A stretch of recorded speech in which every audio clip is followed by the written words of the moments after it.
Hello, Tony, and welcome to Words That Change Lives. It's really, really great to have you on. Thank you for inviting me along, Helen. So, Tony, this episode is called TEDx Journeys, and we have known each other for quite some time now and we have worked together. And what I'd really love to do is to get your view and your experience of your journey to TEDx and what that actually looked like for you. So, I think where I would like to start is what inspired you to put TEDx on your goal list? Yeah, I think there were two or three factors really for me. I think when I first started work with you, Helen, it was to improve the keynote I was doing. I talk on an area called survival psychology. We did some, we have done some really great work in structuring a talk. And what I wanted to do was bring together my thinking in a cohesive way in a keynote. And I'm also doing that for a book that's coming out in April. But with the TEDx, I think it was, for me in particular as well, it's that discipline of creating something that's shorter. I mean, I'm aiming at 12 to 13 minutes for my own TEDx talk, and it's doing something that is much more simple, clear, rather than a more elaborate keynote where I go into sort of five different areas. And I think the other thing that inspires me, obviously, about doing the TEDx is to raise my profile as a speaker. Mm. Um, and to get know more. I mean, I know that you did it a number of years ago, and I know a few people who have.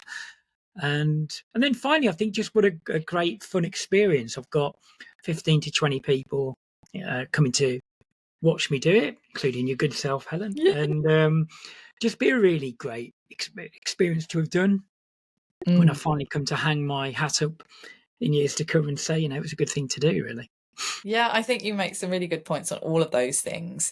I think a lot of people, maybe they just have it on their goal list because it's something that they want to achieve. But for yourself, you've got a whole concept that you have as part of a keynote, um, that's based on your area of expertise and is what I call your expert method, which is your 5 areas of survival psychology. You have a book as well around this that's coming out. And that is really key, I think, when people are considering what they want to actually talk about and creating something that is shorter, absolutely, because it is a shorter talk when you do a TEDx, but it's still aligned with something that you are passionate about, that you've got lots of experience in, um, and the legacy as well, as you say, for years to come. It's going to be up on YouTube, and it does create instant reach.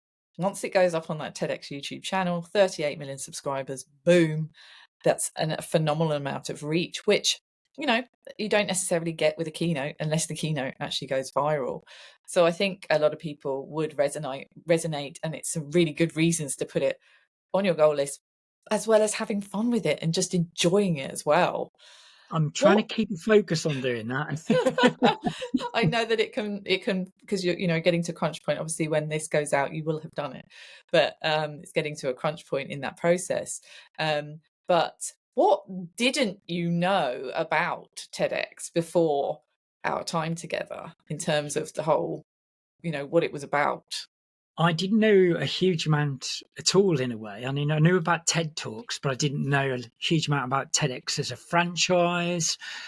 I didn't know that you had to fit in with a particular theme for the event and all of these kind of criteria. So obviously, I worked with you for a number of reasons, Helen, but your experience of TEDx was part of that because if you don't know much about something, better to talk to somebody that does know something about it.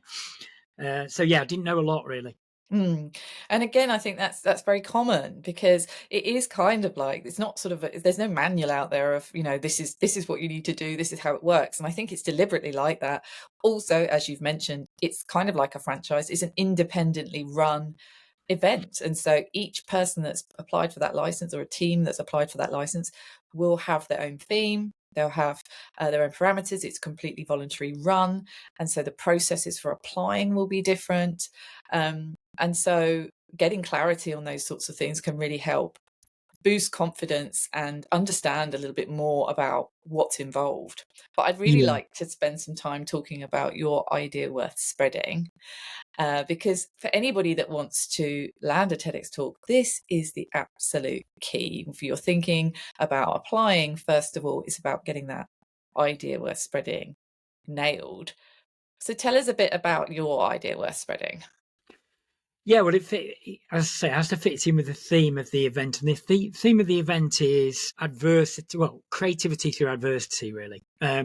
So for me, in my particular talk, and my idea of spreading is around the fact that most of us don't appreciate how much our survival thinking is playing out for us on a regular basis in a number of ways.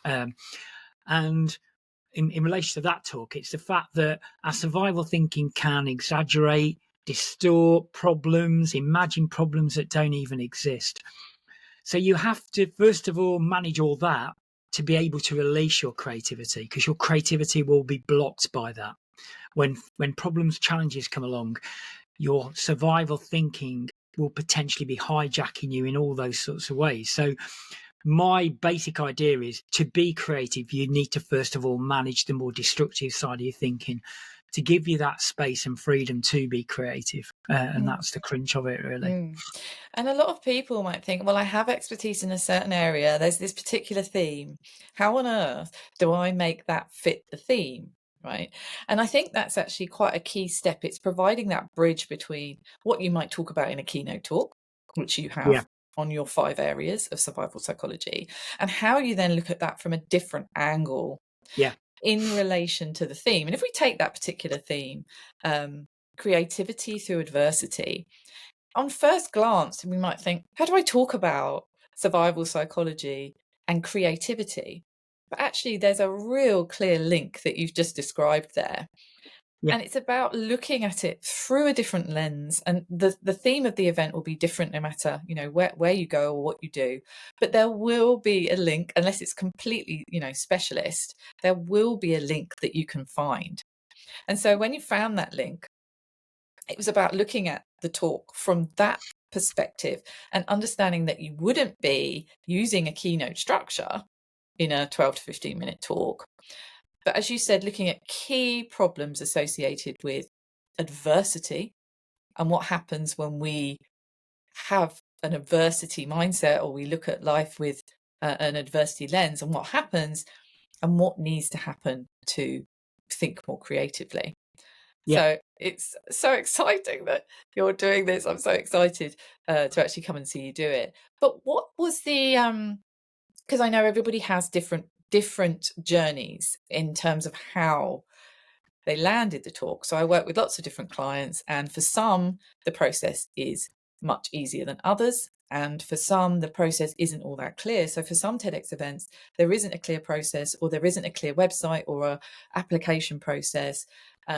What was the journey to actually pitch for your talk like for you? It actually a lot smoother than I anticipated, because there was an application process where I had to put in an idea of what my talk would be about, and how it would fit with the theme, and how I could help promote the event and get people there, and all just various questions. And I know you gave me some support doing that, Helen. Um, but actually, that went really smoothly for me. I'm not going to say everyone's experience might necessarily be the same, but literally, I put the application in, and not long after, I heard that I'd been picked as one of the uh, speakers for the event. So Yeah. for me, it was a good journey, really. And I will say, in my experience, not just because we work together and all those sorts of things, having that clarity in your communication, in how to approach and what you would say, I think goes a long way in a decision maker and a TEDx event curator pricking up their ears to listen to actually your idea. Having Yeah, been a curator myself and receiving applications, the ones that really stood out to me were the ones where somebody is clearly articulating their idea worth spreading, and how that idea worth spreading fits in with the theme, and how that idea worth spreading is going to benefit the audience, the TEDx audience. I yeah, think where people make mistakes, maybe not with, they don't have the knowledge in the first place, is to just put it in application from their own perspective. Yeah. without explaining how there is a link to the theme, why they're right to give the talk, or how it's going to benefit the audience.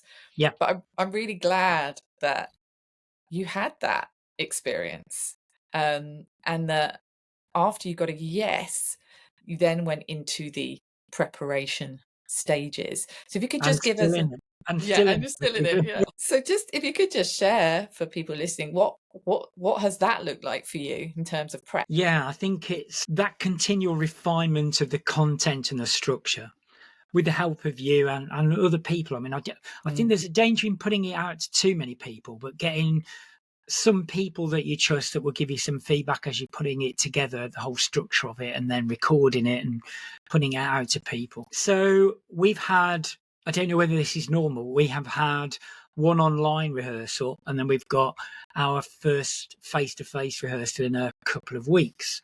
And I've also done a rehearsal with somebody else who's one of the other TEDx speakers in the group, and I've got one of those tonight, funnily enough, with a different one. So there's different ways you can, because obviously there's the putting together the talk, the content, the structure. There's thinking about visuals. So I've used a few slides, not many. Some people don't use any at all. And then this, I think the biggest task for me now is not meddling around with the talk too much now, because I think I've got a good talk. It's nailing the delivery. mhm, mhm. And for me, I mean, the live one that I'll be doing is 2 months' time, just over 2 months' time. So it's getting ready for that, really. Yeah. And I think what you're very good at doing, um, Tony, is actually seeking feedback, because you do this with a number of things. You've done this with your book, you've done this with your talk, with numerous talks actually. And I think getting those different viewpoints is really, really beneficial. However, as you've quite rightly put, there comes to a point where it's kind of overpainting the picture in terms of what to put in it. And then once you've got that structure nailed, and you've delivered it a few times and you're feeling confident with that content, not from a memorized scripted perspective, it's about how you are actually delivering it. Because yeah, some people may or may not know, you only have a small red dot to stand in when you are delivering your talk. You can't pace the stage like a tiger, which is a good thing in some respects, because you're confined to the red dot for cameras and angles and all of those sorts of things. So it's how you actually take up space with using your hands, with using the visuals, with using your tone, and the way that you're actually delivering, with your pace and how you're injecting energy into different parts of the talk, that really do pack a punch. Because again, people may not know that it's mainly a one way type of talk. There's minimal interaction with a TEDx talk. It's not like a keynote where you might be asking people to yeah, give you words or give you feedback or do a 2-minute exercise. You are delivering for that amount of time. And so it's yeah. about thinking, how can I sprinkle magic? And you're doing absolutely amazing with your practice. And it's really great to hear. You're also um, getting support and supporting the other speakers as well. I haven't actually heard of that happening in It's my a nice experience. community that the group of people, and one of them has put together a little promo video of us, and yeah, so it's a nice little community that's developing. To be fair, yeah. Yeah, it's awesome. So, what do you want this talk to achieve? How do you want this talk to help people with this topic, with this idea we're spreading? What do you want people to walk away knowing, feeling, or doing differently? Yeah, I think it's first of all, well, actually, primarily an awareness piece. I think that for people to gain a greater understanding of the fact that even though the origins of our species were preoccupied with physical survival, that in modern life we are looking at the survival of our self-esteem, our ego, and there are so we're continually scanning our environment for potential threats, but we look inwards for vulnerability, for flaws, and what have you. And I think that I want people to gain a greater awareness of what's going on there, because from awareness comes strength, really. And Mm, the phrase I've started using is, I think people may well have heard the phrase "feel the fear and do it anyway." For me, it's about understanding the fear first, and because I think from understanding comes greater power, and then you can manage and control that.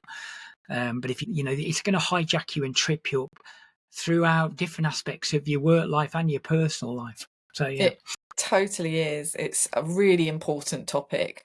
So it's awareness.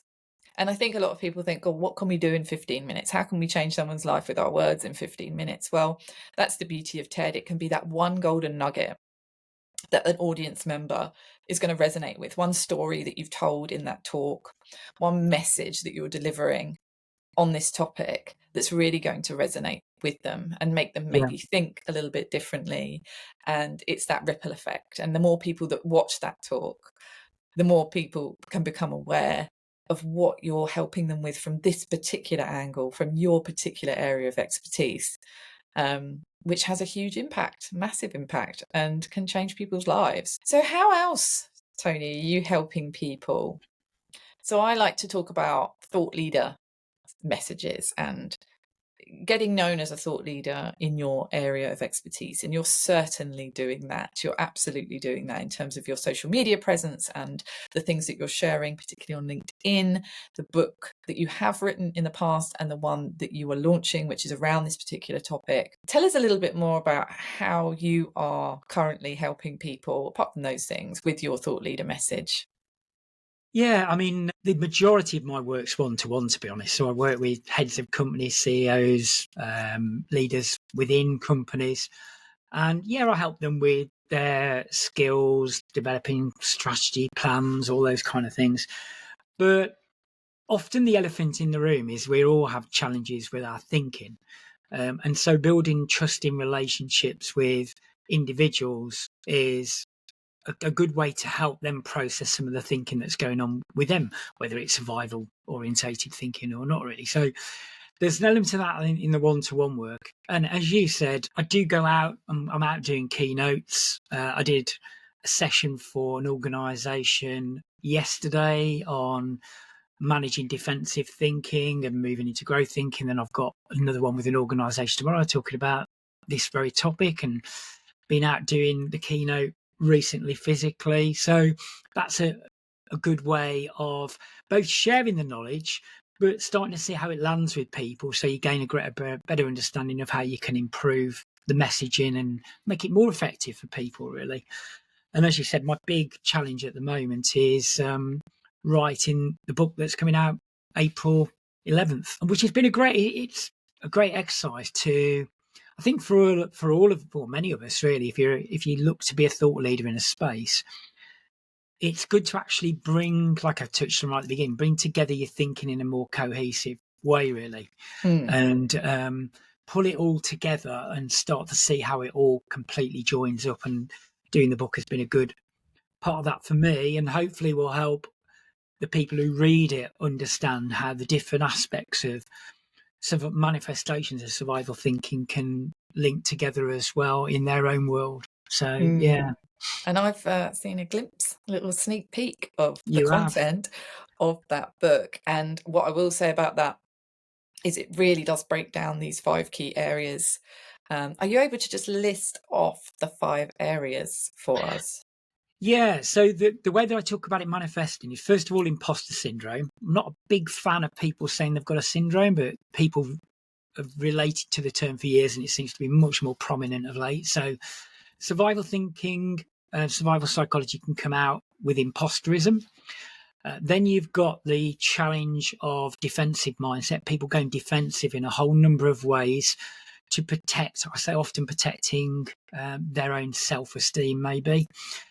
Then you've got the challenge of ego in all sorts of ways that can either be damaging to an individual themselves when they get too wrapped up in ego, or it can be damaging to other people.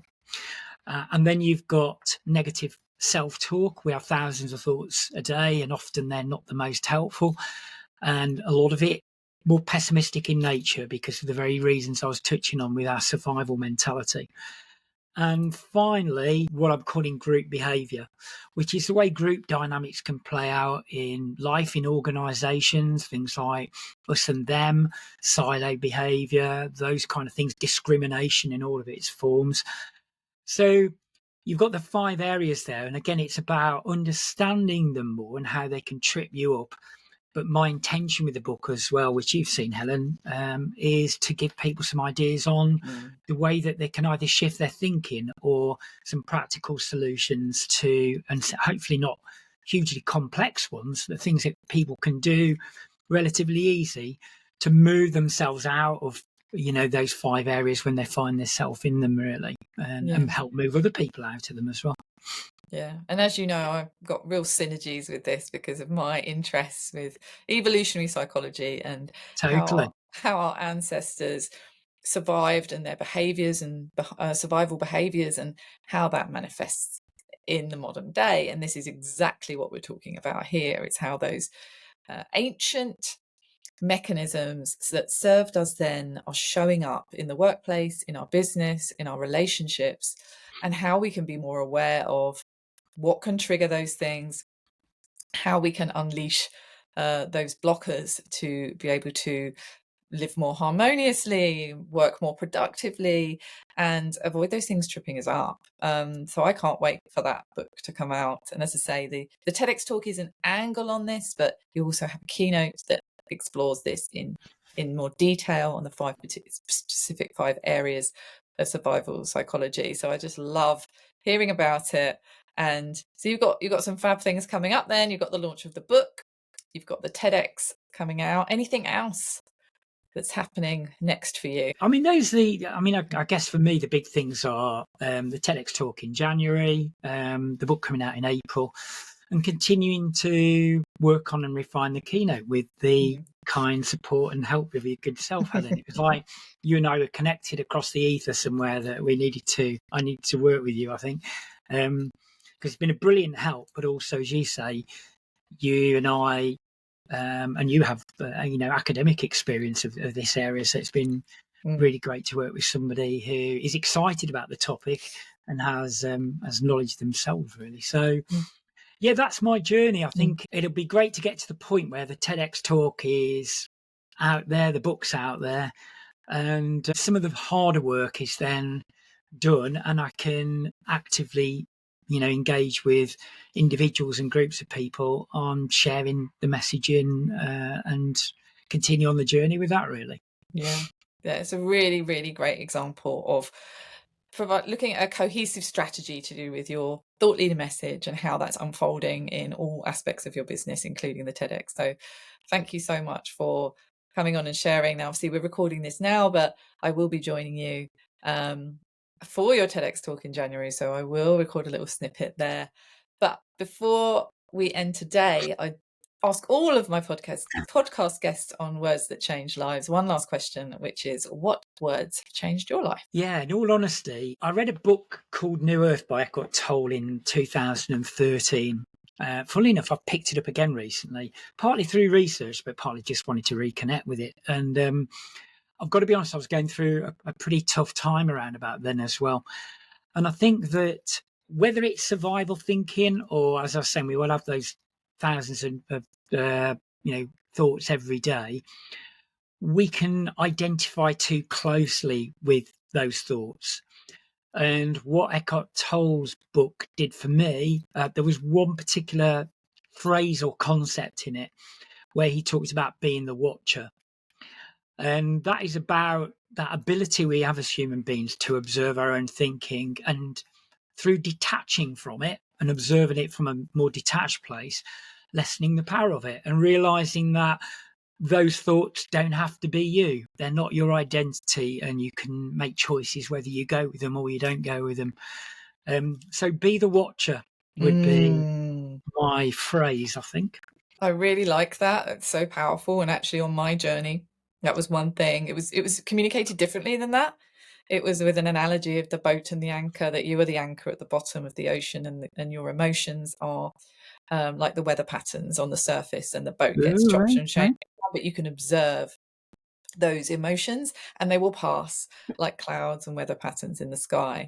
It's the same thing, right? You can observe it from a detached place, and it's easier said than done, right? But a Definitely. really, really, really powerful thing to keep in mind. Thank you for sharing that with me, Tony, and thank you for coming on Words That Change Lives. If you have any questions for Tony, you can email me, hello@helenpackham.com, or you can share your thoughts on social media using the hashtag Words That Change Lives, or by tagging me in. If you've got any questions or thoughts around your own TEDx journey and your own TEDx goals, or you'd like to put them to Tony, please do. And I look forward to the next episode of Words That Change Lives.